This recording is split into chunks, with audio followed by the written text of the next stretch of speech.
17 বছর বয়সেই বিস্ময় বালকের চুক্তির মেয়াদ শেষ হওয়ার কথা ছিল 2026 সালে। তবে এই মৌসুমে তার যে পারফরমেন্স, তাতে নতুন দীর্ঘমেয়াদী চুক্তি অবধারিত ছিল।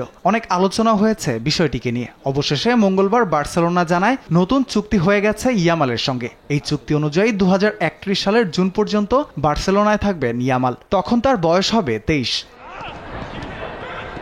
অসাধারণ ফুটবল উপহার দিয়ে এই মৌসুমে 18টি গোল করেছেন ইয়ামাল, অ্যাসিস্ট করেছেন 25 গোলের। লা লিগা ও কোপা দেল রে জয়ে রেখেছেন বড় অবদান।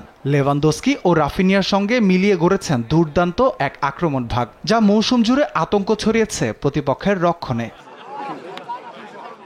ইয়ামাল তার প্রতিভা ও স্কিল দিয়ে চোখ ধাঁধিয়ে নিজেকে পরিচয় করিয়েছেন পুরো ফুটবল বিশ্বের কাছে। 17 বছর বয়সেই তাকে বিশ্বের সেরা ফুটবলার মনে করছেন অনেকে। এবার ব্যালন ডিওর জয়ের লড়াইয়েও তিনি থাকবেন তীব্রভাবেই। ক্লাবের ওয়েবসাইটে নতুন চুক্তির ঘোষণা দেওয়া হয়েছে।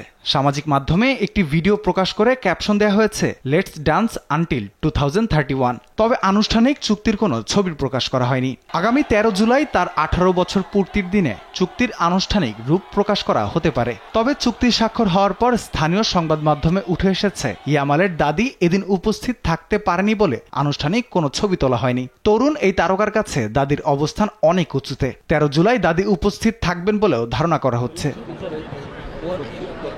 আনসু ফাতি ক্লাব ছাড়লে 10 নম্বর জার্সিতেও দেখা যেতে পারে ইয়ামালকে। 100 কোটি ইউরো রিলিজ ক্লোজ রাখা হচ্ছে তার নামের পাশে। সব মিলিয়ে আরও অনেক আকর্ষণীয় ধারা আছে তার চুক্তিতে, যা আগামীতে প্রকাশ করা হবে। রাফিল ইসলাম রাতুল, স্পোর্টস ডেস্ক, দেশ টিভি।